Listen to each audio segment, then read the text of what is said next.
Did Kanye hire Andrew Tate to just crash the wedding somehow? Just both of them in helicopter land. We go in 50-50 partners. Just me and Macklemore own the team. This is a moment. Never bet against MrBeast. If his name was Greg, you'd be like, I'm on the fence. But if there's MrBeast, maybe you need to get it over the edge. So you're like shaking the pillar, thinking you're going to add that 0.5 to the earthquake. You might be wondering how I got here. Rewind. Buzz Lightyear with a gun. Welcome to another episode of The Spreadsheet. I'm your host, Noah Gardenswartz, and today's guest is the hilarious Fahim Anwar. Please welcome and thank you for being here, Fahim. How are you? Good, man. Thank you. Thank you. Today, I want to start off with our sports segment, very cleverly titled Get Sporty. Get Sporty. There is so much going on in the world of sports right now. We got the NBA Finals, NHL Finals, World Cup coming up, but of course, there is no bigger story than Taylor Swift and Travis Kelce's wedding this summer. I was going to say, yeah, it's huge. And the best thing about the prediction markets is now you can place trades on anything. So there is a very trending bet right now, incredibly active, on who will be invited to Travis Kelce and Taylor Swift's wedding. You can literally place bets, make money on who the guest at the wedding will be. I feel like a lot of women are doing this for free. You know what I mean? They're having pools without the money, and now they can make money on it. I know. So what's fascinating is this is the first time I've seen a trade offered on these sites where like there are several options all in the 80 to 90% for yes. Like typically on these trades, you'll see like 25, maybe 50, 60% chance that the bet is going to hit. But right now on the top of this list, we have so many potential attendees with a 95% chance, 85% chance, because it's a lot of the celebrities that you would expect. So I'm just going to run down the names, and then I'll get into some of the ones that surprise me. So high up in the percentages, we got Selena Gomez, Gracie Abrams, Sabrina Carpenter, Jack Antonoff, the Haim sisters, all par for the course. Well, what was interesting? They left out one Haim. Like it was like. Well, no. So what's funny to me is there was one Haim sister who has significantly lower odds than the other two. like I think Alana and Danielle are up in the mid 70s right now, and Esty is low 70s or high 60s. Is Esty Haim just sitting there like, what the fuck? What did I do? But then here are the names that stuck out to me when you get down to lower percentages. There is, as of now, a 10% chance that Andrew Tate is attending this wedding. That's higher than I would expect. Yeah, I know. I would put it at 0%. Like, in what world is Andrew Tate even in consideration for this guest list? Maybe it's like a supervillain. You know, he like shows up in a helicopter to like ruin Taylor's wedding. Did Kanye hire Andrew Tate to just crash the wedding somehow? Just both of them in helicopter land, and he's like, "What the fuck?" Amazing. Or is it like one of Travis's high school buddies from Ohio that's like, dude, you got to bring him into the manosphere. This is our last chance to convince him to make Taylor a trad wife. Yeah, or he just does that for the internet. He's actually a really chill dude. Like once you hang out with him, he's not as hard-lined. Yeah, it's all a persona. Sabrina Carpenter's going to leave the wedding being like, you know what? Andrew Tate is actually pretty nice. Yeah, you don't know the real him. And then here's the other shocking one. There is, as of now, a 2% chance that Jared Goff is attending the wedding. Out of all the football players in the NFL, Jared Goff somehow showed up on the rankings. And what was fascinating to me is there is $48,000 worth of bets on Jared Goff attending. So I'm like, is Jared Goff feeding someone inside information? Like, is he calling a bookie and just be like, by the way, low key, I'm a Swiftie, make your money. Yeah, I'm going to be around the area. Maybe it can happen. I'm surprised Andrew Tate has a higher percent chance than Goff. I know. Well, so that, as I was thinking about this, because it would make sense that NFL players are like this, but do you think there's a chance that professional athletes and NFL players are being as catty about the wedding invite as you assume a lot of the women and celebrities are? For sure. Yeah. Of course, because it's still upgrading their brand. So it's a thing they want. It's like getting a Pepsi deal or a Coke deal. Sure, it's just a wedding, but it could 2 or 3x their business. Sure. So you think it's like creating division in the locker room? Like the Chiefs start off 0-4, and all the analysts are trying to see what's wrong with football, and we find out there's just no chemistry because some offensive lineman is incredibly offended that he wasn't invited to Travis's wedding. Yeah, so he's not blocking. Yeah, exactly. There's just like 300-pound men sulking in their locker rooms. Maybe. I think that could happen. But here's something else. It doesn't really have to do with the bet, but I do think it's funny. Imagine what that bouquet toss is going to be like. A bunch of girlfriends of football players who know how to block and tackle. Oh my God. Just one-handed catching. Like, Yeah. Odell Beckham, the Rose. Yeah, someone's doing the OBJ to be next in line to get married. That's hilarious. Yeah, they put on gloves, like receiving gloves. Like, babe, give me your gloves. All right, so next up in Get Sporty, we're going to stick with the NFL. I believe you're from the Pacific Northwest. Correct me if I'm wrong. Are you from Seattle? Man, yeah, I'm a Seattle guy. Okay, so this next trending bet right now, there's a trade on who will buy the Seattle Seahawks. I don't know if you were aware, the defending Super Bowl champion Seattle Seahawks are up for sale, and there is a market on who the next owner will be. Before I even read off, do you have any guesses? Well, am I on the list? I'm just wondering. I want to throw my hat in the ring. Sure. I'm like when you go for like an open house and you Yeah. obviously can't afford it, but you just pretend to the realtor that like Yeah. you and your wife will check this out. You're like, yeah. You go through the locker room, like, ticket sales have been pretty good recently. I think we could upgrade the weight room. That'll be... Yeah, I just go into CenturyLink and I knock the lockers and I'm like, yeah, okay, what is that, metal? Okay, so again, we'll throw Fahim Anwar down there at 1%. Thank you. I'll throw it out there. But 12%. so I was looking over the list, and the first question that hit me is there anyone who is not incredibly annoying as the next potential owner of the Seahawks? Because top of the list, Jeff Bezos is the clear leader right now. If he buys it, he's probably going to treat the fans like Amazon workers. No one's allowed bathroom breaks during the game. Yeah, well, what if all the hot dogs come from like guys with blue vests, like Amazon employees come? It's a box. Yeah, You get a box cutter and then your hot dog. hilarious. They just deliver all concessions now. Uh-huh. But if you order more than $25 worth of hot dogs, the delivery is free. So that's good. Right. So you try to that's how you meet other fans. You go, you want to go in on this 1 day or this 1 hour delivery. We could get our hot dogs all together. It's cheaper. The shipping's free. Yeah. What if all Okay. the concessions come from like a center that's not even at the stadium? It has to be like trucked in. Hilarious. Yes. This is so old. He's just going to Amazonify the entire franchise. Okay, so number one, most likely, according to the market, is Jeff Bezos. Number two, John Stanton, who I don't know much about, but he is currently the owner of the Mariners. And so this annoys me because I feel like you should only get to own one professional team per city, just Right, that makes in sense. general. Yeah. Next down the list, though, Mark Zuckerberg.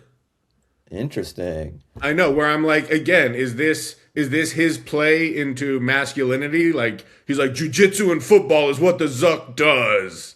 This is more mainstream. This is the next progression. Jiu-jitsu and rolling. It's very masculine, but it's still a little. It's not football. Right. It's good, and he has enough money to go full mainstream. Maybe he was dipping his toe in the manosphere, and now let's go full Okay. old school football. So here was the name that shocked me that it was this high up on the list. Macklemore. Whoa. How much money do people think he made off of 2-hit songs? I mean, no Oh, he's offense to you, good. but I think Fahim Anwar and Macklemore are equally likely to purchase the Seahawks. We go in 50-50 partners. Just me and Macklemore own the team. Yeah. I still think Macklemore would be doing a lot of the heavy financial lifting. Like I don't think I'm at Macklemore level. But he saves a lot of money from the thrift store shopping, right? Right. Well, how ironic that singing about a thrift store ultimately gets you an NFL franchise. That Compound interest, dude. Just put it in VOO and you forget about it. Just put it in a smart index fund. plus he'll save money being the halftime performer at every home game. Yeah, every game, Macklemore. This is a moment. Seahawks fans just get triggered by any Ryan Adams drumline intro. Yeah. All They had a right. moment, though. They're good Seattle guys. We love them. So after Macklemore, then surprisingly after Macklemore, we had Bill Gates. Where again, Well, that'd be interesting. That'd be like a huge like image rehab. Like I know. sorry, the Epstein stuff. That's weird, but go Seahawks! I'm back, baby. And everyone's like, yeah, who cares? Yeah, he has to put out the PSA. By the way, there are no mandatory vaccines to get into the stadium. I promise. Yeah, do whatever.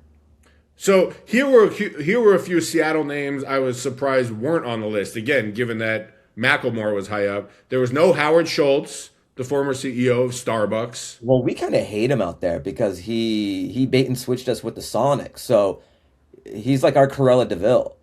Oh, okay. So he's persona non grata in the Seattle sports world. I think most sports people hate him because he's the reason we lost the Sonics. He sold him to somebody that he knew was going to like ship him over to OKC, okay. you know? At first, I thought you were going to say we hate him because he was like making us talk about race when we were just ordering a macchiato. Yeah, no, this is all sports centric. You don't take our team away and then buy another one. He's going to give them to Oklahoma. Right. Well, so next up, a man who I believe is beloved by Seattle and has a ton of money, Kenny G. Oh my God, this is the best one that you've named so far. Right. Oh, the national anthem every time is just him with his soprano sax. Yeah. I love that. I love that half of the people we've named, the potential, it's just Kenny G and Macklemore, where we assume they're just going to force their own music on the fan base. Oh, why wouldn't you? You're spending like billions of dollars for a football team. You're not going to do free advertising every game. Right. Okay, well, as long as we're doing musicians from Seattle, then Eddie Vedder, Kenny G, and Macklemore can all go in on it. How about it? That'd be amazing. Just have all these hometown heroes in music own the team. Do you have a preference of everyone I named? If you had to place your own money on any of these names and or just as a Seahawks fan, if you got to choose who the next owner was, where are you going? I realistically Bezos, but I don't know if he's a sports guy. Does he want to own a team? I feel like he hasn't dipped his toe in that at all in the past, right? Yeah.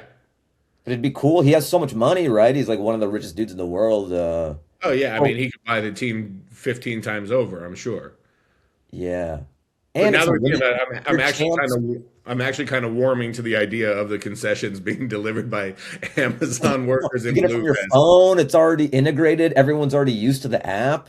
Yeah, it's a natural fit. Maybe it's a subscription to the concessions, you know? All right, so that was a very football and even Seattle centric version of Get Sporty. But now we're going to move on to the next segment. We're going to do Make It Pop, which is our pop culture segment. Make it pop. The first bet that I want to talk about right now, there is a trending trade on whether or not MrBeast will hit 500 million subscribers in 2026. And as of now, the chances are at 99%. So it seems to be a foregone conclusion by the betting markets that MrBeast is going to hit 500 million subscribers. He is currently at 492 million. So that basically gives him 6 months to get 8 million more subscribers. It's so funny that closing that gap is all I can dream about for myself. You know what I mean? Like, just him getting that little extra 8 would be life-changing to me. And he's like, will I get this fraction? Right. We're over here like, there's a noticeable bump in your mood, your day, and your touring if you get 10,000 new followers. We're talking 8 million new subscribers as an inevitability for MrBeast. I think I'm at 43K subs on YouTube, and I've had to like kill people and fight tooth and nail for 500 subs maybe in the last month or two. And I'm like, wow, I'm doing it. Well, that's what's funny. MrBeast has essentially had to kill people for his 492. Every single video he puts up is like, can you survive a desert island for 30 days with no water? Whoa. Stranded in the wilderness. We're going to put people in a cubicle and make them fight their way out for $100,000. That's how he built his empire. So what is the next level of human depravity that he has to engage in for the 8 million new subscribers? Well, you'll have to tune in to find out and close that subscriber gap, I guess. There we go. You're learning from the best, MrBeast himself. Tune in to find out. What I think is funny is like it does feel inevitable that he's going to hit the 500 million, but is there one person who took the 1% bet that he won't and is just waking up every single day driven to make MrBeast get canceled so he'll lose subscribers and he'll win the financial windfall of betting 1% against it? So he's like a YouTube version of Jeffrey Epstein, just like making a honeypot for MrBeast. It's like having a house party with all these cameras. Yeah, what is the honeypot? How do you even lure MrBeast in for something? You gotta find out what his vice is. You gotta find out. All right. Well, since we're in the habit of making new markets, if you got to create a new bet for the prediction markets on what is Mr. Beast's secret vice, where you put the percentages. The trouble is, his vice has to be cancelable, you know? Because if it's chocolate, that's not going to destroy him. Or would it? I mean, maybe internally or like health-wise, Yeah, yeah. I mean, his kidneys will shut down in real time. Sure. But Well, not yeah, like I mean, words from Subway. That's a different thing. That you could work with that. yeah, I mean, listen, Miss Rachel had her own version of controversy this year, so maybe Mr. Beast just has to take like a hardline stance on some very politically divisive issue to avoid the 8 million new subscribers. Mm, But it does feel like an inevitability. If you were putting your own money on, you would assume that even though you and I fight tooth and nail for every single follower and subscriber, we would say 6 months from now, Mr. Beast definitely going to have 8 million new followers. yeah, for sure. All right. Yeah, Well, never count it, never bet against Mr. Beast. His name is Mr. that Beast. You know what I mean? Like, if his name was Greg, you'd be like, ah, I'm on the fence. But his name is Mr. Beast. you would agree with the vast majority of the betting public in that 99% chance. All right. Next up, we want to discuss there is a very active trade on the highest grossing movie in 2026. So any film released in the year 2026 between January and December, there's a very active market with a lot of trending bets on Spider-Man, Avengers, Toy Story 5 are the three to top the list. Do you have any thoughts in those top three right there? Do any of those jump out as most likely to be the highest grossing film? I mean, as you say it, I feel like Toy Story because of the age range potential. Everyone Right. can go Like, see that. Well, and there's been so many of it, everyone has an attachment to the IP. Even if you're an older person, you grew up with the original. So even if you're single, you would go see Toy Story. If you have kids or a family, it just hits. It's why like Nate is so huge because like Bargatze, the whole family can go see him. So right, that's right. you're selling 4 tickets at a time, not just couples. True. So it's the Nate Bargatze effect pushing Toy But Story that's 5 the to the top. effect. It's co-generational viewing. Grandma Unless can enjoy it. Slugger can enjoy it. You know. unless they just take a dark turn with the franchise, like to bring people out. They're like Toy Story 5, this time the toys fuck. Sure. Or it opens up with Woody with bloody hands, and he's like, "We killed him," and then Yeah. how do we get rid of the body? It's Woody with bloody hands. It starts, you're wondering how I got here. You might be wondering how I got here. Just rewind. Buzz Lightyear with a gun. It's perfect. Well, okay. So after we have Spider-Man, Avengers, Toy Story 5, so obviously animation or the comic book Yeah. franchises are leading the charge. After that, the Odyssey is getting a little bit of traction. Nolan. Oh, you think it's Nolan as opposed, so you don't think it's history buffs coming out, it's Nolan buffs. Yeah. Yeah. I mean, you framed it like I was going to backtrack, but I'm like, absolutely Nolan. Yeah, how many high school English teachers can buy movie tickets? But how cool is it? I feel lucky for students who are going to get this. They're going to get to watch this in school for the next couple of years. What an Yes. awesome movie! Because when we were growing up, it was I don't know what did we have to watch? Maybe like what was the Pearl Harbor one? It was called Harbor. That's right. What was the Pearl Harbor movie What was the called? what was the Pearl Harbor movie? Yeah. Pearl Harbor. Yes, getting to watch the Odyssey in class is probably a little bit better than having to watch Schindler's List in class. I'll give you that. That would be good. Yeah. But do you think the casting controversy will add to ticket sales? Like, do you think casting Lupita Oh, Nyong'o as Helena Troy or casting Elliot Page as Achilles is going to bring new viewers in or potentially push viewers away? I think it's just fun to talk about on the internet and all that, but the scope of this movie is so grand, and it's Christopher Nolan, and people are still going to go see it, but it's just something to talk about in the meantime.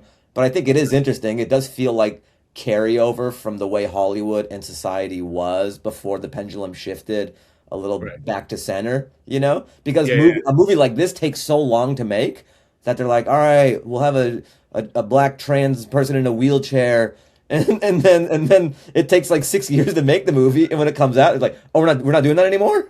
Oh, yeah, that's funny. They were casting according to the Hollywood standards of 5 years ago, and then when it finally came out, they're Yes. like, "Oh, no. Yeah. This is Shane Gillis's Hollywood now." Uh-huh. Like they rotoscope Shane over the black trans paraplegic person in the lead role because Hilarious. politics has shifted. But it makes sense because it takes so long for a movie like this to get made that, yeah, when you in pre-production, you are doing business best practices at that time, and then Right. time changes. Yeah, you're like casting Lupita as Helen of Troy. There's no way this will backfire in five Right, years. right. You always Okay, behind the curve when you're doing it. Like, did we go enough? yeah. So again, the leaderboards on the trending bet of highest grossing movie in 2026, we had Spider-Man, Avengers, Toy Story 5, Super Mario Brothers was up there, but I don't think there's a chance. We talked about the Odyssey. Now I'm going to throw a couple of the long shots. There's a batch of movies that all have a 1% chance. See if you think any of these are sleepers. We have Dune, Scream 7, Jumanji 3, which I don't think is going to get the bump from all the jokes about the Kevin Hart roast that they might be anticipating. And then last but not least, Michael. Did you go see Michael? I did. Thoughts? It blew my mind. I wasn't expecting, I wasn't clamoring to go see it opening day or anything, but Michael Jackson is a big part of my life. I grew up in that era, and that was almost like peak monoculture. Everyone knew Michael, like, is just such a unifying person, and the music was so great. That's how I started dancing. I would rewind the music videos and concert footage. That Michael is my first foray into performance. I Oh, would really? dance for assemblies like Billie Jean and all that, and so dancing came before comedy. So Michael holds a very special place in my heart. And when I watched the movie, I didn't realize how big of a impact it was on me because I was transported to like when I was a child as I'm watching it, and You then start crying as you're watching. almost, dude, Jurassic Park? almost. I was there. I went there with my girlfriend, and I'm having a private moment. Like I'm literally flashing back to me sitting on the carpet with my legs crossed, watching Michael Jackson. And then Jafar did such a good job. And after the movie, I was like, I told my girlfriend, I go, we can't go home. We have to talk. So we went to like a coffee shop, and I just had to like get all this stuff off my chest and diarrhea and parse what I saw, like what he meant to me and how good the movie was in terms of if you love Michael, if you grew up with that, that is tailor made for you. Now, I've seen you do a Michael impression. Do you think you or Jafar does a better Michael? It's tough. We got close. We both got to the very like I look nothing. He basically is Michael Jackson Jafar, you Right. know. Like, he's the nephew of Michael Jackson, and that'd be so funny if it's me and him neck to neck. And then Well, in the waiting room, I'm like, "May the best Michael win. Hopefully one of us gets this. Let's stay friends forever." But he I, did an amazing. I think he should win an Oscar. really, it I'll would go be so funny far if as to say Jafar should win an Oscar. you were cast as Michael Jackson by the same person that cast Elliot Page as Achilles. Yeah, yeah. Every actor just wants to go in for that casting Yeah, director. Like, this what? casting director was batting 1,000 in 2022, and then just became the most hated person in He's like America in the 2026. DEI hot list. Yeah. All right, but do you think any of those Dune, Scream, Michael, Jumanji? Do you think any of them stand a chance, or it's obviously going to one of the big three: Spider-Man, Avengers, or you say Toy Story 5? I think maybe Michael could do it with international and all that stuff, Oh, and interesting. maybe You're you can't. Maybe I'm you're so such biased though. yeah. You're such a Michael fan that you're like, you know what? I'm taking the 1%. I'm I'm taking the taking the one. 1% bet. Yeah. Power Index. This is Power Index, where we talk all things money, politics, weather, anything that makes the world go round. Okay, this is where the global influence plays part, and there's only one trending bet that I want to discuss with you right now. There is an active market on whether or not there will be a natural disaster in 2026. Currently sitting at a 27% chance. I was looking at the beginning of the year. It was at like a 50% chance because people are basically saying it either will or won't happen. I think because we're 6 months into the year, natural disaster free, the betting market has adjusted and chances are down. But what are your thoughts just in general on the ability to place a bet on whether or not there will be a natural disaster this year? It's an interesting market that you're able to put money in. It almost seems like you could influence it as well. If the funds are high enough, why wouldn't you start a fire, you know? Well. So that what's interesting is they actually had to be very clear in the rules as to what constitutes a natural disaster, probably to prevent sinister people like yourself who No, instantly go to. I'm not saying like you're blaming me for whatever fire's about to break out in the future. No, well, I just love that I asked for your thoughts, and your very first thought was, I mean, you could start a fire if the money got high enough. Although, listen, your new special is titled "Intrusive Thoughts," so maybe Yeah, it's yeah. a peek into the process. No, so according to the rules of the trade, for it to be considered a natural disaster where they will pay out winning bets on yes, it has to be a Category 5 hurricane that makes landfall in U.S. So apparently Category 5s that happen outside the rest of the world don't even matter to the betting markets. Not It's not to a us. natural. Yeah. Yeah. If it doesn't affect U.S., it's not a natural disaster. It has to be a major meteor strike, so essentially the plot of Armageddon. A major volcano erupts, or an earthquake at 8.5 or higher on the Richter scale. These are very outlier natural disasters, you know? I know. I Well, I mean, wouldn't bet on these. They seem so freak. A fire or a hurricane or tornado. I mean, well, tornadoes happen more often than not, right? but yeah. So you think they set the guidelines specific enough to make it seem like it's not going to happen? I think so. Yeah. You know what's funny is imagine like insurance being so unreliable that you take out a bet on yes as an insurance policy, like against an earthquake. I mean, we might be having to do this because like State Farm won't pay out some of the victims of the fire and stuff. They're having to negotiate all these things. Like you think you have insurance and you don't. This I might be know. a byproduct having to hedge your bets on poly market for all these natural disasters. Is that's what but also imagine a world where like heaven forbid it's an 8.4 on the Richter scale. You bet yes, so you're having to argue with State Farm as to whether or not they'll cover your house, and then you have to argue with Kalshi or Poly Market as to whether or not the Richter scale reading of 8.4 was actually 8.5, and you won your bet. Yeah. Or maybe you need to get it over the edge, so you're like shaking the pillar, thinking you're going to add that Yeah. point 0.5 to the earthquake. Yes, this will do it. My dresser hitting the ground with high velocity. Uh-huh. I'm gonna pay out this bet. But also, you know what's funny is whoever takes the trade, like you just know somewhere there's someone that bet yes and is waking up every day hoping for like an awful calamity to happen to the world so they can win like $100. like Yeah, yeah. Like the like damage so is going to be way more than the $100 they won. Their yeah, whole oh, apartment is 100%. destroyed, their car, but they're just looking at the $100 bill. Not even their possession. It's like some college kid who is probably just hoping for beer money, waking up super psyched to the news that a major hurricane just made landfall in the U.S.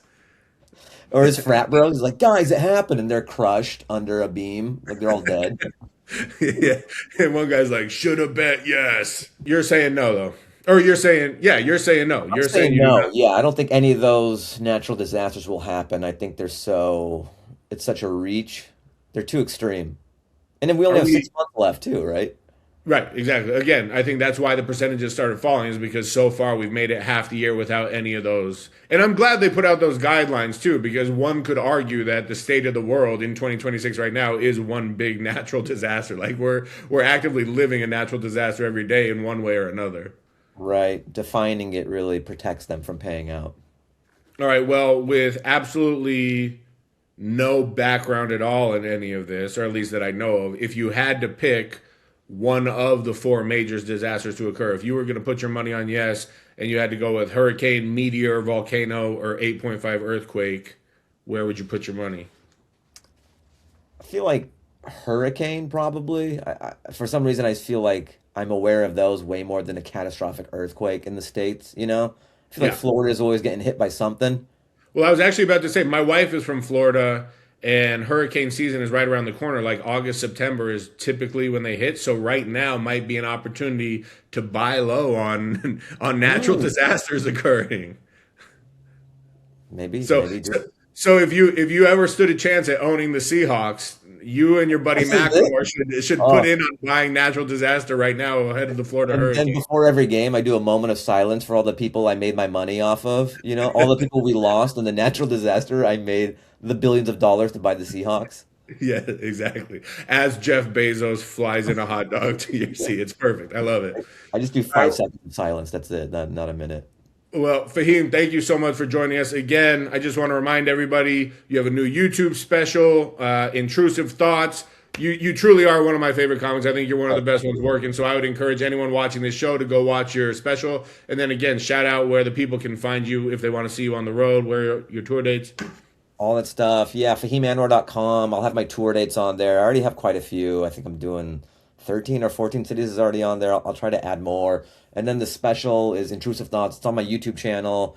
Let's get me up to 44,000 subs, guys. I just want 44,000. That'd be a nice milestone for me. Watch a special, smash that subscribe button, and see me on the road. This time next year, you're going to be up there with Jimmy Beast. I'm calling it Jimmy Beast, his third cousin. Yeah. All right. We appreciate it, man. Thank you for joining us. Take it easy, man. Hey, good news, degenerates. The spreadsheet is now available on Apple and Spotify. All right, that's our show. Now, again, make sure you like, subscribe, share it with a friend. Hit us on the spread line because we want you to watch, and we also want to hear from you. And as always, if you see a trade out there that you like, book it, cook it, don't overlook it. I'm out.